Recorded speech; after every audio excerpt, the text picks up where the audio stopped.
Det är väl sällan vi är så köpenägna som kring julen, och ibland när man går ut från affären då kommer man ju hem med någonting som man inte tänkt sig skulle ha eller som man inte ens vill ha. Ibland, ganska ofta skulle jag säga. Ja. Nej, inte jätteofta.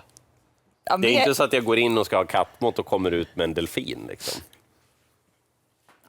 Jag väljer att inte svara på det. Hur som helst, det här knepet då kallas för jämförelseteknik. Och för att prata om det här, varför vi gör såna här val, så säger vi god morgon till Henrik Fexeus. God morgon. För du är på min sida, Henrik. Det är ofta vi kommer hem med mer saker än vi hade tänkt oss.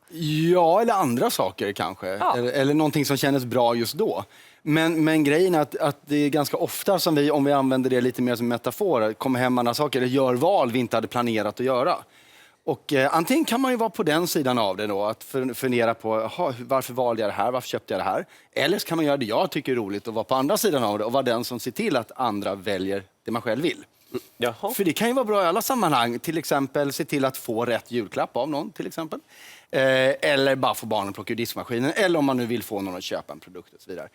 Så det här går ju att använda till en mängd olika saker och tricket är ganska enkelt.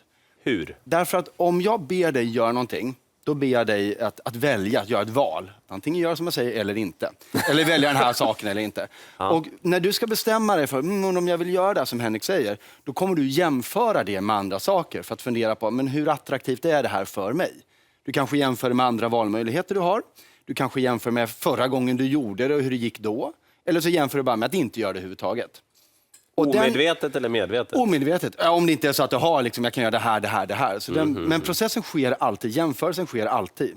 Och för att få dig att välja det jag vill så måste det här valet vara det mest attraktiva av det du har att jämföra med.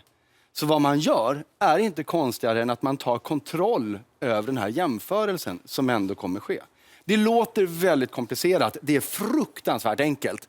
Jag tänkte jag ska ge lite praktiska förslag och exempel på hur man kan göra det här. Men för att vara supertydlig så vill jag visa bara, jag gjorde det här på stan också. För att verkligen vara tydlig. Och då behöver jag visa här 2 delar. Så den första delen är att jag ville hitta ett val där jag visste att det här är någonting som de flesta människor inte vill välja. Så vad jag gjorde var att jag var på en gata i stan och så hade jag med mig en t-shirt. Jag hade egentligen 2. En vit t-shirt och en t-shirt med en pizza på. Och min förhoppning var att om folk fick välja att ta på sig de här tröjorna, att de skulle välja bort pizzan. Den skulle inte vara ett val de ville göra. Och vi kan kolla på det bara se, för det är steg 1 nämligen. För det var en vuxen målgrupp. Det var en vuxen målgrupp, ja. Okej, vi kikar. Jag har 2 t-shirts här och min fråga är egentligen bara, skulle du kunna tänka dig att ha på dig de här eller skulle du välja bort någon och i så fall vilken? Då tror jag nog att jag väljer bort pizza-t-shirterna så det är inte riktigt min stil. Nej. Och på vilket sätt är det inte din stil? Ja, liksom pizza på t-shirt det passar väl för vissa men inte för mig. Ja, då ger jag nog inte pizzan en chans faktiskt. Då kör jag nog på enfärgade där.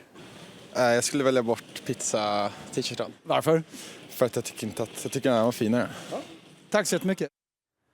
Ja, ingen på Nybrogatan ville ha pizza-t-shirten. Nej, jag räknar med att den målgruppen inte skulle vara så nyfiken på den. Men varför fanns det vita t-shirten där då? Jo, igen, därför att jag ville se till att den här pizzan nu blir väldigt oattraktiv. Så för att safea upp så la jag dessutom till den här vita tröjan. För i ljuset av den, skapa jämförelse, så blir pizzan ännu lite sämre. Om det bara hade varit pizzan, då hade jag inte vetat vad de jämförde med. Men nu visste jag att de jämförde med den vita. Som att ställa fram glass eller spenatsoppa men till lite ett barn. Lite så. Men nu kommer sen utmaningen. Nu vill jag få folk att välja att ha pizzatröjan på sig.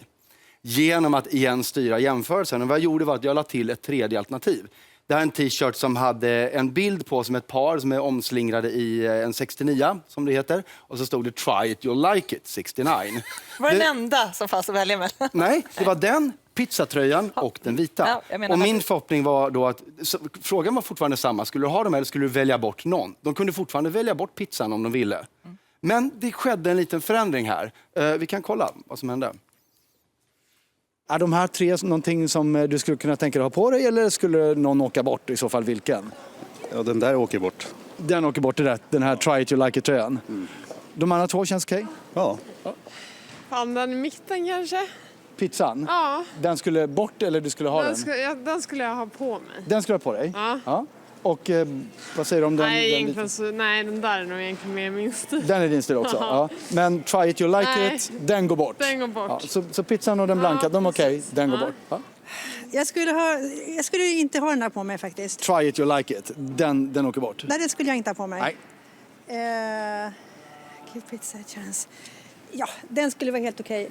Båda de två. Ja, helt så de okej. funkar. Ja. Bort med try it, you like it. Ja. Ja. Tack så jättemycket. Vad sa du? Fruktansvärt enkelt, det sa du va? Och manipulera. Ja. För jag kan tänka så här att människor som stod där, de kände lite så här att jag kan inte bara ta den vita t-shirten, men den där try it you like it, den verkar lite utanför. Jag tar den där i mitten. Är det inte lite så vi är också? Ja, jag skulle nog igen vilja hävda att det är jämförelsen. Och varför jag valde att göra det så här är för att det här är direkt hämtat i verkligheten. Jag har en väldigt god vän som hade en man som var lite mer konservativ än hon var i klädsmak. Det här var hennes sätt att få honom att bära de kläder hon ville. Hon kom hem med 3 t-shirts, den hon visste att han skulle välja, den hon ville att han skulle ha och en som var för extrem. Och hon visste att han skulle lämna tillbaka den, men då välja pizzan istället. Så det här är redan väl applicerat. Och det går ju att använda på alla möjliga sätt. Därför att om man säger att man vill få barn att plocka ur diskmaskinen, så kan man ju förstås säga, du får plocka ur diskmaskinen. Och då kanske de tänker, eller inte. Och så säger de nej. Eller du får plocka ur diskmaskinen eller skura toaletterna. Introducera ett alternativ som gör det du vill inte lika farligt. Men då säger de fortfarande, eller inte? Ja, då får man prygla med det. Det får man inte alls göra. Nej, det får man faktiskt Nej, det får man inte göra. Men jag tänker, hur mycket av dem som vill tjäna pengar på oss använder det här? Det finns överallt. Nu har jag tyvärr inte med mig den, men jag var på vippen att börja prenumerera på en tidning som jag inte hade någon ambition att läsa överhuvudtaget för att jag följer den här fällan. De gjorde en briljant liten annons där man kunde välja på 3 prenumerationsalternativ. Man kunde köpa webbversionen för $40 eller prenumerera på den fysiska versionen för $50 eller få både webben och den fysiska för $50. Samma pris som bara den fysiska. Och det var en så otroligt bättre deal jämfört med de andra. Och vad som händer då är att man slutar fundera på, är det här, precis som du sa, man kan ju säga inte. Men vad som händer är att man slutar fundera på om det här ens är någonting jag vill. Utan man ser att det där är ju så mycket bättre än det där, det är klart jag ska ha det. Och så jag hann precis här, nej men vänta nu, det här, ja. Så det är precis överallt. Och det är ett ganska vanligt trick att här är den här som är jättedyr och exklusiv, men det är egentligen inte den jag vill sälja till dig, jag vill sälja den här. Som i Ljusdal, den är så mycket bättre. Och där har vi julklappsgrejen också förstås. Säg att du i julklapp vill ha ett armband som kostar 500 spänn, säger vi. Och så hittar vi på nu att du har någon som ska ge dig det här som du vet är väldigt snål.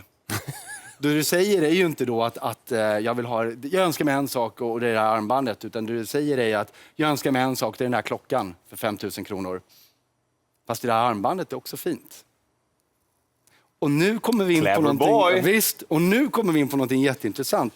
Och det är om man delar upp det lite. Om man börjar bara med att säga det dåliga och sen säger, som jag sa nu, det som man egentligen vill åt. Då händer någonting annat psykologiskt. För att säga att jag vill låna 100 kronor av dig, så tänker jag att jag kanske inte får det. För du är också snål. Så då säger jag, kan jag få låna 1000 spänn av dig? Nej, säger du då. Nej, men en 100 då? Okej, först då, i ljuset av 1000 kronor så är 100 inte alls lika farligt. Dessutom så har jag just nu backat på mina anspråk. Vilket gör det så här, psykologiskt korrekt för dig att då behöver du också backa. För det är lite så vi kommunicerar. Vi ger och tar. Och det blir nästan omöjligt för dig att inte låna ut den här 100 eller köpa det armbandet till dig. Eftersom du backade lite och då, men då, okej då. Du får låna mycket du vill om det. Jag har det lite tajt just nu, Henrik. Men jag tänker, hur ska vi bära med oss den här vetskapen i vardagen? Hur kan man liksom komma kring det? Räcker medvetenheten? Nej, men också att komma ihåg att varje gång du säger till någon, kan vi inte göra det här? Så kommer den här människan att jämföra det med någonting annat. Och det är lite upp till dig då att se till att den jämförelsen gör att ditt val blir det bästa. Vill du åka till en vecka i Grekland med någon som inte tycker om att resa, föreslå först en månad i Borneo. Alltså, eller bara fattar. Lägg alltid till ett sämre alternativ om du vill ha din vilja igenom. Sen kan man ju tycka att det där är lite trist och tråkigt att göra. Så ska vi inte behöva kommunicera med varandra. Men sagt, jämförelsen sker ju alltid ändå. Den kommer alltid vara där. Frågan är bara vad du tänker låta dem jämföra med. Mycket spännande. Hjärnan är fantastisk. Tack snälla Henrik. Tack. God jul och snygg tröja. God jul, jultröjan. Ja. Den är lite för snygg för att vara en jultröja. Nej, jo, så är det.